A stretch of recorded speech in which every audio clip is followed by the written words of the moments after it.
Gentlemen, welcome back into the Duval Dive. Of course, I am Kyle Nash, the student of the game of the Jaguar Report. And hey, a few things. If you're watching the video, you'll see the big events of the offseason. There's Josh Allen getting his bag. There's BTJ. Is that the hip? Is that what the kids are saying? BTJ. There's that drafting. There's all that going on. We have a draft class to talk about for the Jacksonville Jaguars, and then some other news. I got to bring in my personal champion, Travis Holmes, Big Cat Country. What's going on, my man? I'm doing well, sir. It's been a wonderful night. How you doing, bro?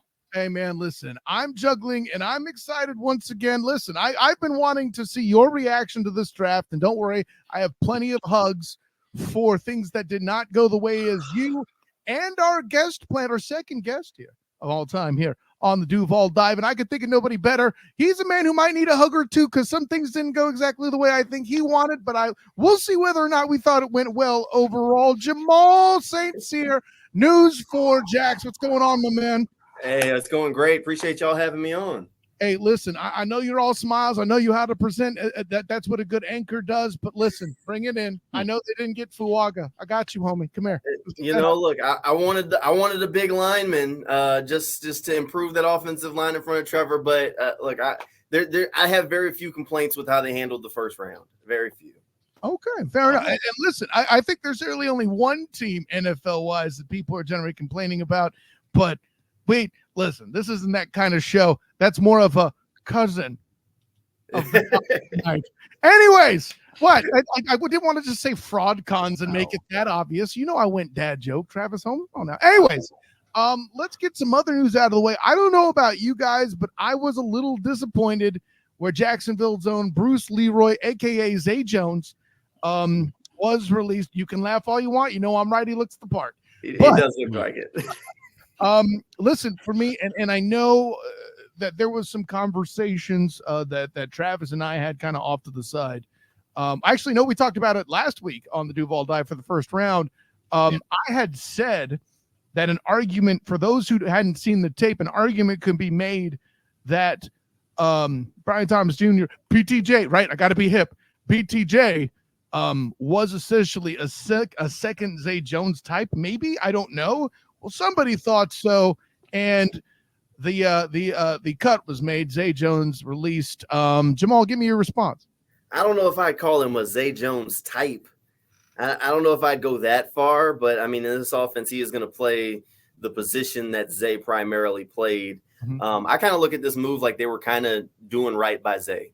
Like Zay wasn't going to play as much in the offense this go around. Obviously, with Gabe Davis on one side, Brian Thomas Jr. on the other side, they went a different direction. They could have held on to Zay. Like financially, they weren't locked up where they had to get rid of him. But you could have made him a post-June 1 cut and held on to him a little bit later. But then it's harder for him to go and find a job. You could have held on to him and let him fight through training camp, see what those undrafted guys have, see if you got a young guy. But again, harder for him to go find another team.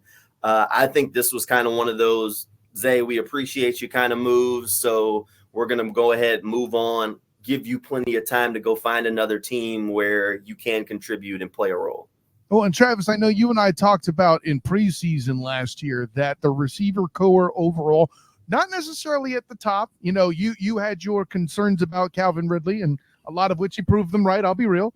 But from below that number one receiver spot, we felt like that receiver core was pretty deep. Yeah. From that standpoint, it makes sense that Zay was let go, yeah?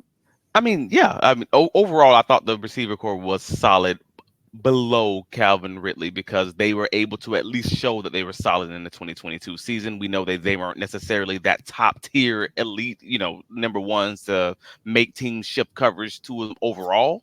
But for the most part, that they were an above average, solid receiver core, and you just thought, hey, if they don't have that injury bug, they're probably going to be okay. Well, as the NFL works, that parity comes, that bill comes due, and all of a sudden the injuries come, and it's a new ball game, and it really stinks for Zay because if he didn't have those injuries last year, there's an absolute solid argument that he probably would be on the roster right now.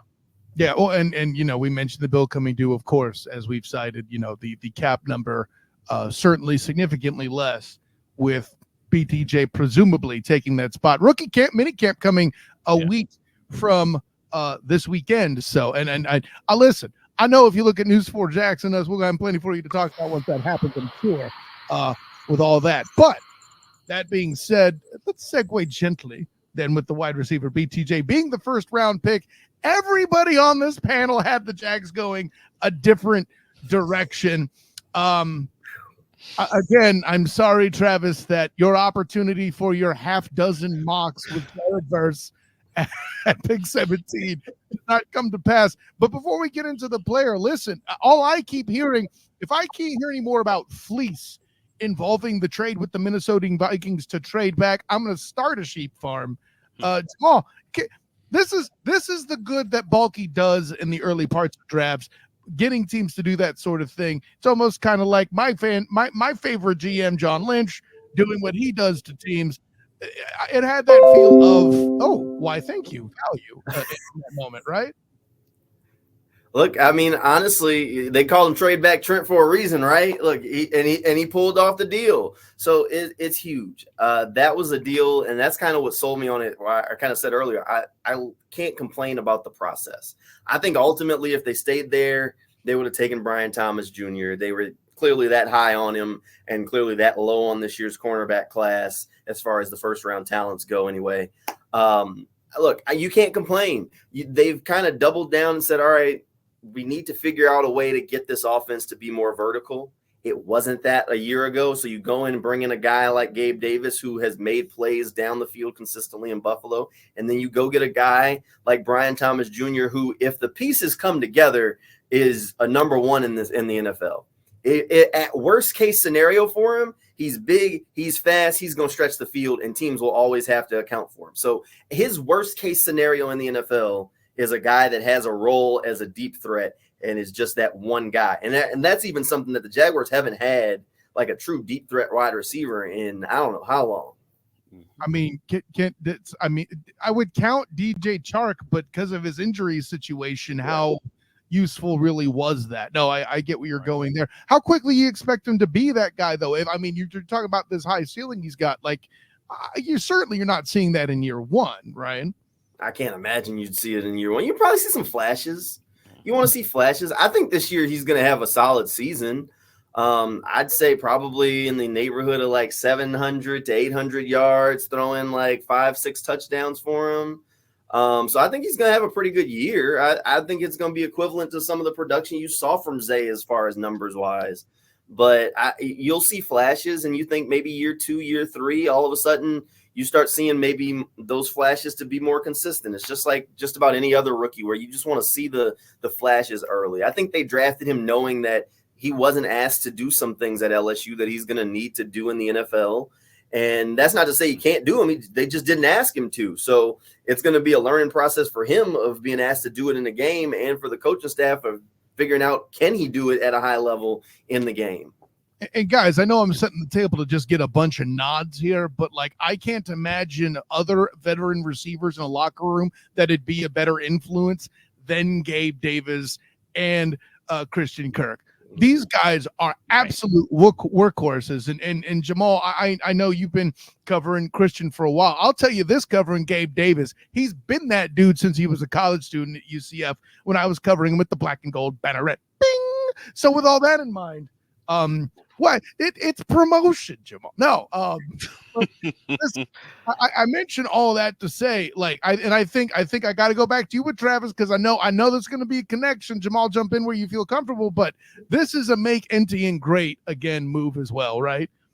Oof, I've been saying that's been my thing since early offseason, and I said it then. I'm like, hey man, they don't block well enough. Even when they're in tight splits, they simply don't do it. I mean, that's something that Ridley struggled with. I mean, I saw that dude looking like a pinball on occasion, trying to block people. And I'm sorry, it's just true. The film's there. It stinks. I only judge what I see on tape. So I'm happy to see them bring in a bigger guy who is able to truly block. That was the only reason I was all in on the Ayuk situation. So me seeing them do it in a much cheaper fashion, going the drought route, going the Gabe Davis route, so they can actually just have two, even in 2 receiver sets or even in 3 receiver sets, have the ability to truly block at the edges and just establish the running game. That sounds like a great idea to me, because again, they were a little too finesse for my taste, and that's going back to even 2022.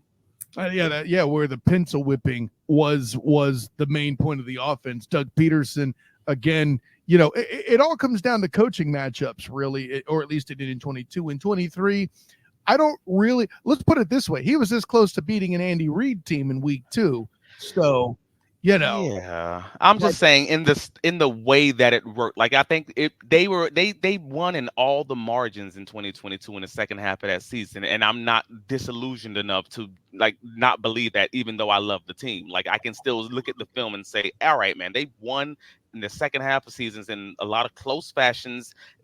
Sometimes even in spite of the running games kind of faltering on them because they couldn't run, in between the tackles like they wanted to, so they established the running game outside of the tackles, things of that nature. So we knew that then, and it only got worse in 2023 with the injuries. So my overall point was like, hey man, let's go back to basics. Can we establish a real true running game, including the receivers? And let's find a way to make ETN great again. And I truly am. I'm going in with that. I'm here with it. That's right. The guy that normally wears the "This Team Makes Me Drink" shirt isn't that disillusioned yet. Okay, well, that's a good call. Anyways, no, and here's the thing I'll add too. Like, I mean, I mentioned, we talk about Fuaga being the main target that Jamal would have liked to have seen. Travis, we made jokes that Jared Verse was there, and that didn't happen. It's because Allen got extended. I get it. For me, I know the Jags were low on the corner class, but dang, considering you have what you have in the coaching staff with Nielsen and man-to-man defense, I would have liked to see corner, but they at least hit a need. And I feel this is a good sign for you Duval devout out there, you Jags fans, okay? I felt the same way about Anton Harrison last year that I do now about BTJ.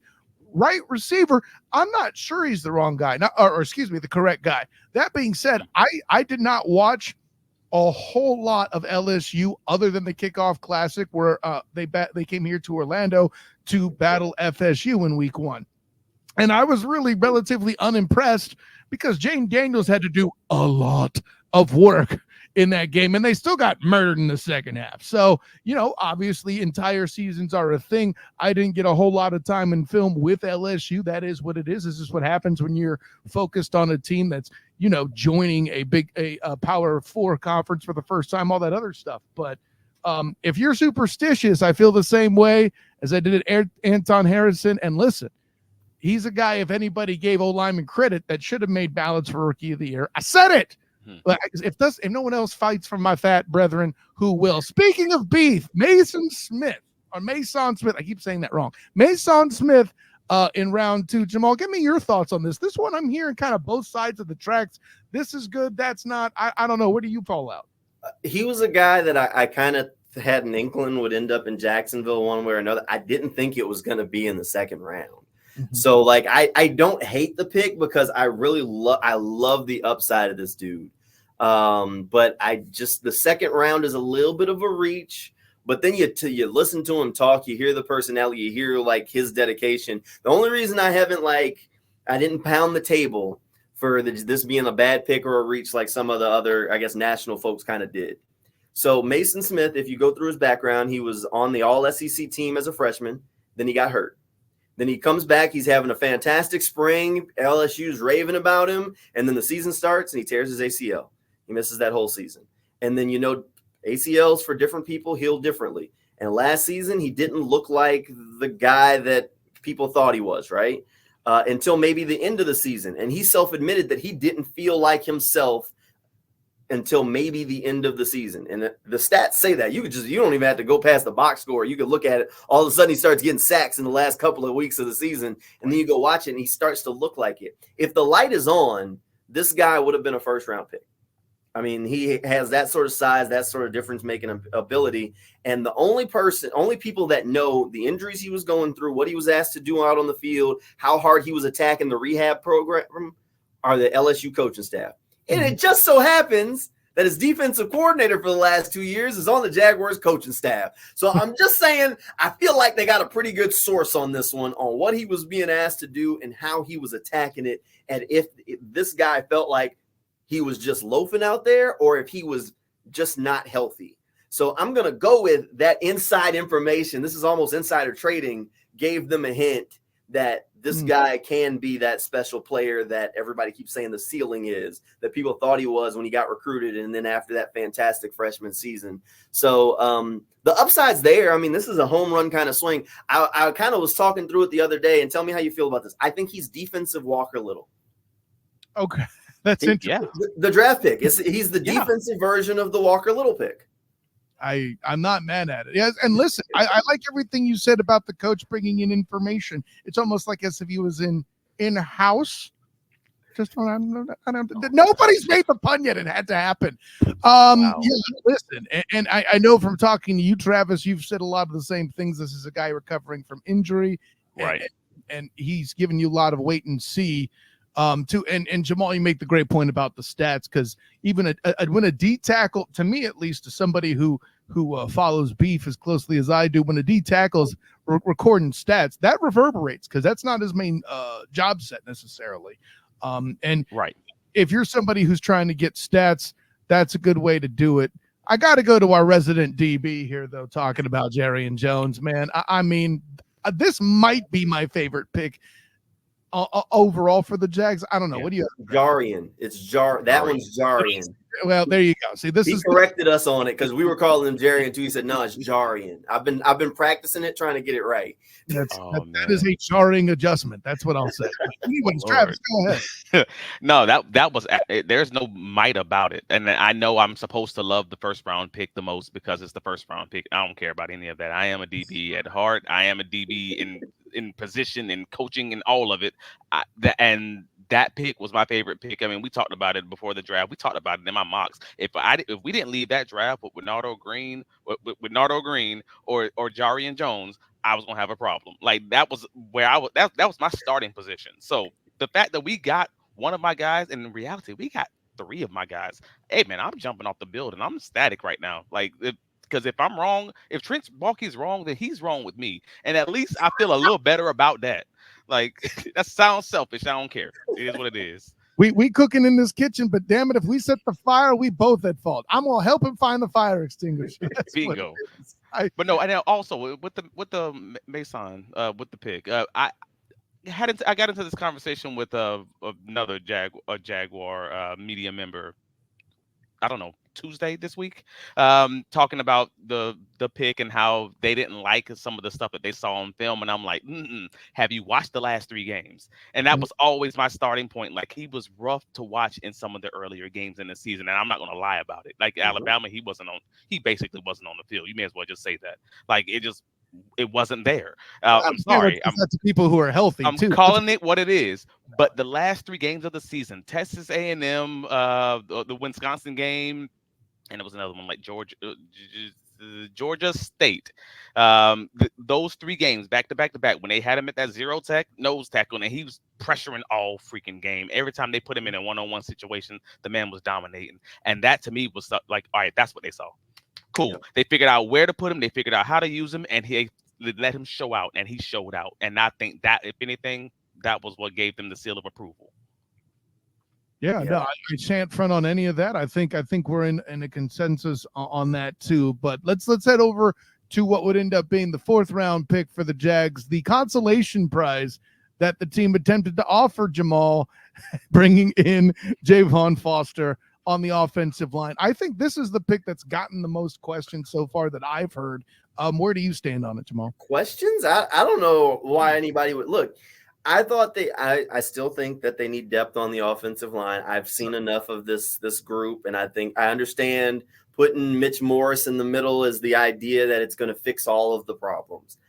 I hope they're right, and it's just that simple, where one guy was the entire root of the issue. Now, given he isn't a lot, it should fix a lot, but I just don't think that's going to take them from below average to above average. Right. Like, you're moving into average territory at best. But look, Javon Foster is fine. I mean, he's a big body. He's a guy who started a ton of football games at Missouri.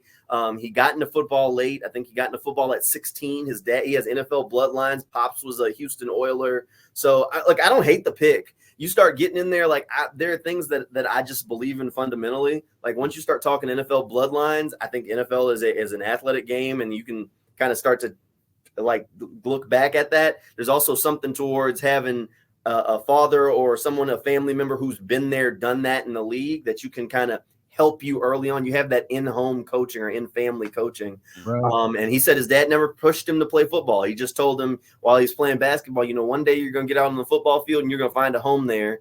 And that's what happened. And now he's in the NFL. He actually was drafted around before dad. So Thanksgiving might have some little bragging at the family table.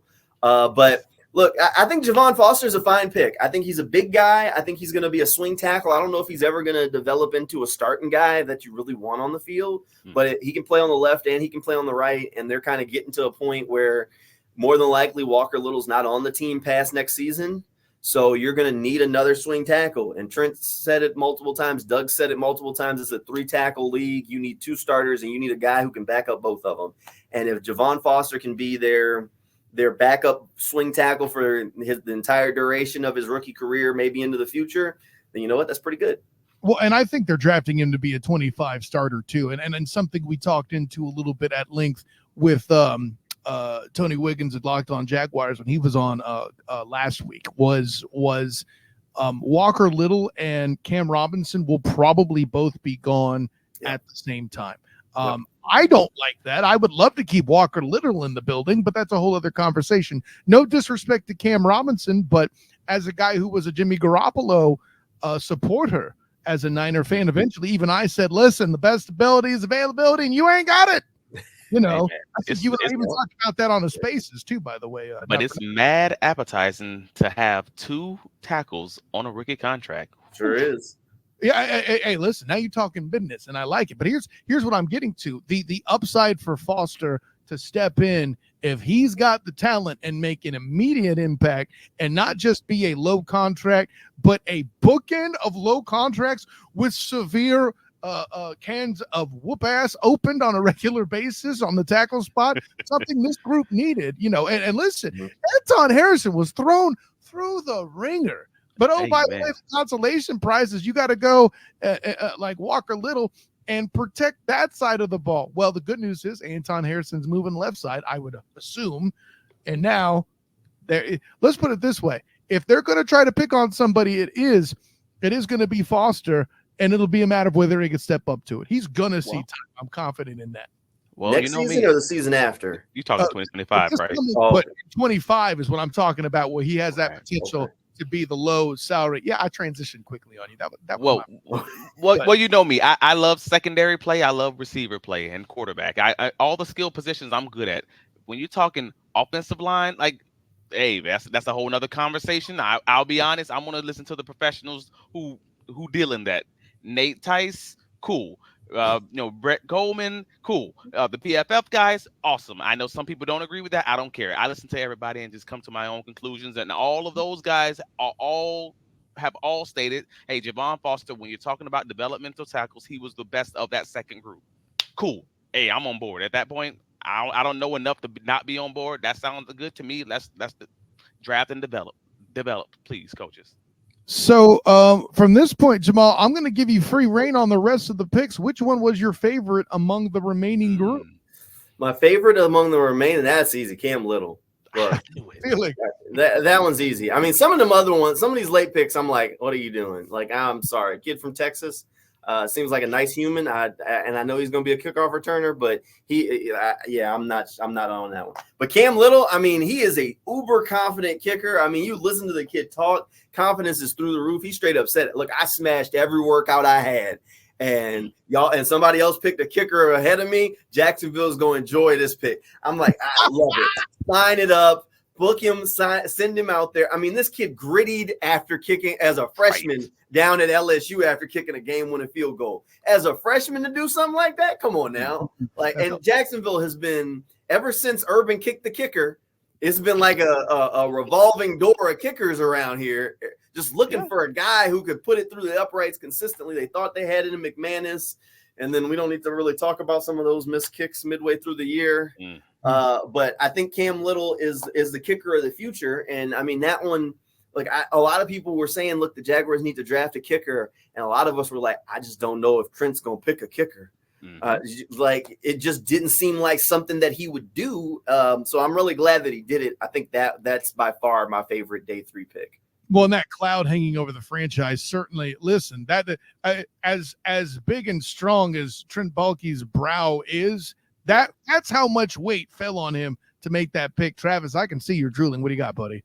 No, I was gonna say, and P.S. Shout out to you for asking the right question that got us that gold nugget of, hey, I'm the youngest kicker who's ever been drafted in the NFL. Yeah, in this post-draft media call, if you didn't ask that question, he would not have made that comment. And I was like, oh, that's good job, Jamal.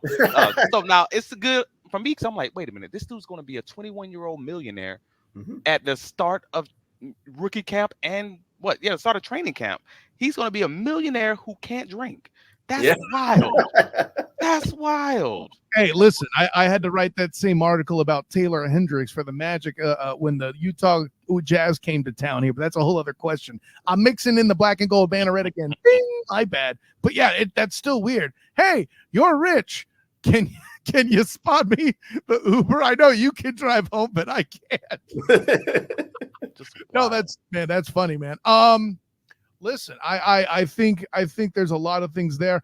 I'm not surprised y'all picked Cam Little. I know he's just a kicker, air quotes, but listen, the value that he would bring. And late in the season, McManus had his struggles. Early, I think he was the difference in some cases. But yeah, but it was time. I think. I like DeAndre Prince too. I mean, I know everybody's not on board, but again, a DB guy likes the DB. Shocker, call the police. I'm glad you said it because I was going to. Yeah, I know, but that dude, he's super confident too, though, man. And he's like a dog. Like he's just like a dog. You got to just pull back that chain. Just he's that guy, and I'm here for it, bro. Like I truly am. Like I really pray that he is that true break glass in case of emergency corner who you don't expect to have to lean on significantly in that rookie year, but if you do and he balls out of control, hey man, you're in a great situation. And I really do hope that's the case for him with the Tyson Campbell role or even for next year. Goodness, didn't we see that last year with as many injuries as was had amongst the DB core? It's not break glass in case emergency. If this happens again, we got this. Am I wrong, Jamal? No, you're not. They've been taking swings at corner for a couple of years now. I mean, it was Buster Brown and Greg Jr. the one year. Then last year it was Eric Hallett and Christian Braswell. This year he goes with Jarian Jones and DeAndre Prince. So look, Prince been trying to get a couple of developmental corners in the pipeline that he feels good about for 3 years now. And he's been taking these two swings a year, just trying to get them in the building. So I mean, he's kind of telling you that he doesn't necessarily love what he's seen from the last guys because he keeps going back to the well looking for more. No, I like Prince. I think when I went back and watched Prince's stuff from Ole Miss, I was like, okay, I see the vision here. And I mean, he seems like a really mature, competitive kind of guy. I think the Jaguars got a couple of steals along the way. I mean, I don't know if you want to go into the undrafted free agent class too, but I think they got a couple of steals in that. I was going to ask you actually. Yeah, go right ahead.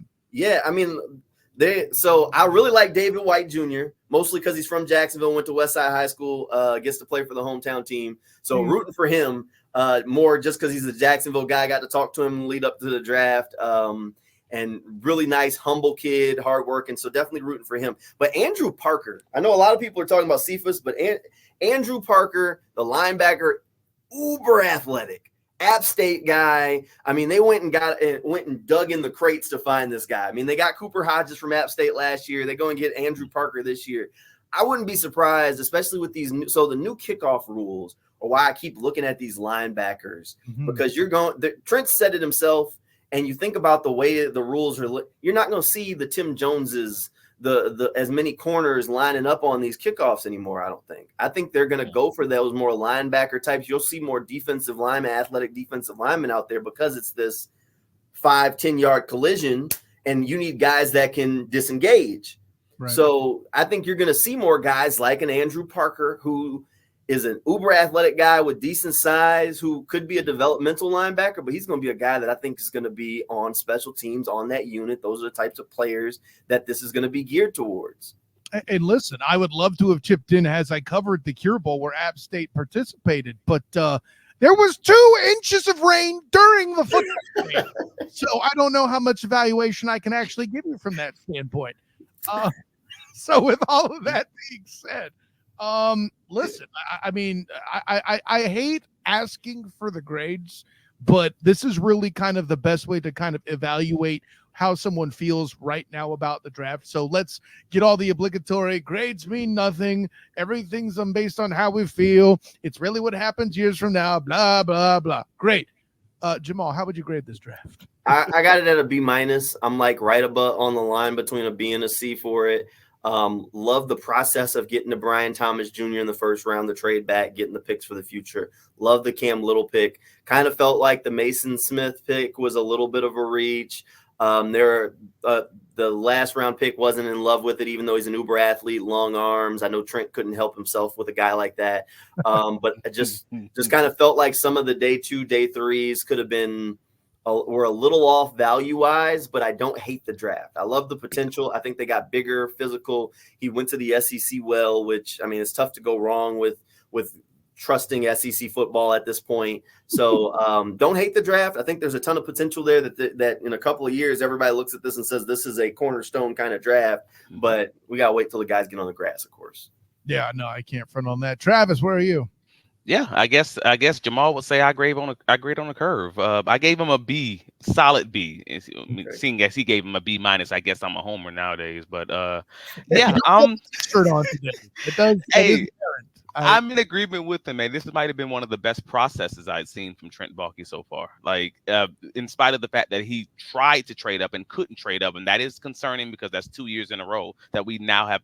They publicly stated that they tried to trade up multiple occasions and were unsuccessful, where you see cheap. Other teams trade up. He's cheap. Yeah, say that a little louder. He's cheap. That's what he's cheap. Look, he's cheap. He ain't gonna overpay for it, and they probably want him. He's cheap. He's cheap with the contracts, with salary cap, and probably cheap trading up too. Yes, and that's very unfortunate. I heard an unconfirmed report that he was this close to getting it, and then he called somebody a pancake eating beep, and that ruined it. Anyway, wow. It's a draft day reference, Travis. Why are you? I watch draft day every year, bro. I watched it the day before the draft. Of course. Come on. I could actually, for some reason, I could see Trent Baalke pacing around and dropping that line like Kevin Costner did. Man. Anyways, and getting the kit returner out of it. Yeah, sure. Anyways, but no, I was not at the time of the draft a fan of the Brian Thomas Jr. pick, and then I watched like 4 hours of his film because, again, before the draft, I'm watching 30 minutes of. I got my opinion. I'm out. Like, I watched 1 or 2 games. I'm out, and actually took the time and truly watched 4 of his games, and I'm like, oh, okay, I see what they're doing here. All right, I'm not mad about this anymore, and I love the process. So great, good on that pick. I understood the Mason Smith pick, in spite of the fact that yes, it could be considered a reach. At bare minimum, I think that's being fair to Trent. It's an athletic guy. You have the coach on staff. You seem to have, he ended the season with this arrow pointing up. I got what you were trying to do there. Cool. We already know how I feel about both corners. Jarian Jones and DeAndre Prince. I'm on board with both of those. Those are 2 of my guys. Cam Little, that's my other guy. Like, at that point, I'm already that's A territory. Any other picks you make at that point, you bringing the grade down. Like, we already good. So at that point, yeah, everybody's always talking about the questionable kick returner pick in the 5th round. But if we're really talking about a 5th round pick, what are we talking about, man? Come on. And everybody's laughing about the great value Trayvon Walker and Miles Cole being the last pick. And that just makes me laugh every time I hear it, though. But it's great, though. If you have a developmental edge guy in the 7th round, why not go and get it, bro? Yeah. Yeah, there's a lot of there. Those responses are all things Travis is not making those up, and as thusly analyzed. And listen, as the guy who's been hurt the most by Trent Baalke in the past, having already witnessed him ruin a franchise that I follow closely, I'm giving him a B too. I know where you're coming from with Jamal, but I'm in that Allen Iverson space as well. We talk about 3rd day. Not day 1, a 3rd day. Okay. Okay, it didn't work perfectly, but you know what I'm getting at. And listen, I feel like Robinson, if he were picked 7th instead of 5th, everybody'd be happy with it. But that's a whole other question. At least somebody out there is paying attention to the fact that the kickoff is changing, and I have to give Trent credit for that. So I don't feel like every franchise has done that appropriately. I mean, but we'll leave all of that. Listen, this was an awesome show, guys. This is one we could have had go an hour, but At the end of the day, we all got business, and it is what it is. Jamal, let the world know where you could be found. Hey, I'm over on News4Jax all the time. You can track down coverage over on News4Jax.com. Just click on our handy dandy sports page, and you'll be able to track down plenty of stuff there. And what's your pod again? News4Jax, News4Jax podcast. There you go. Travis. I can be found on all the socials. Travis D. Holmes. You can find my writings covering the Jaguars on BigCatCountry.com, and you can find me here every Friday wherever you catch your pod, wherever you get your pod. It's on all the podcatchers or YouTube, on the Sports Den media page, or in Sartoga Media, and all the awesome places. Catch it while it's free, bro. Catch it while it's free. What can you be found, Nash? I want the record to show that Travis D. Holmes here has his visual set up on point so he could show off for the sports anchor in the building. That's how you prepare, Travis Holmes.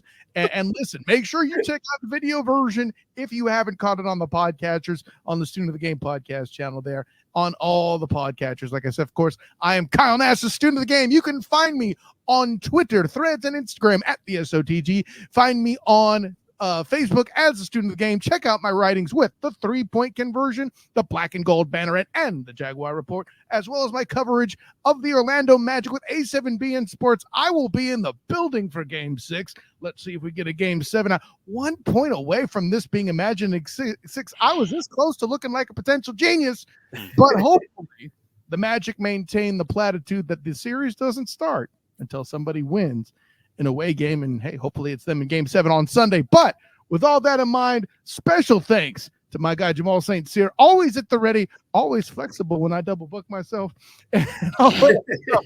But until next time, everybody, an honor, joy, and privilege. Class dismissed.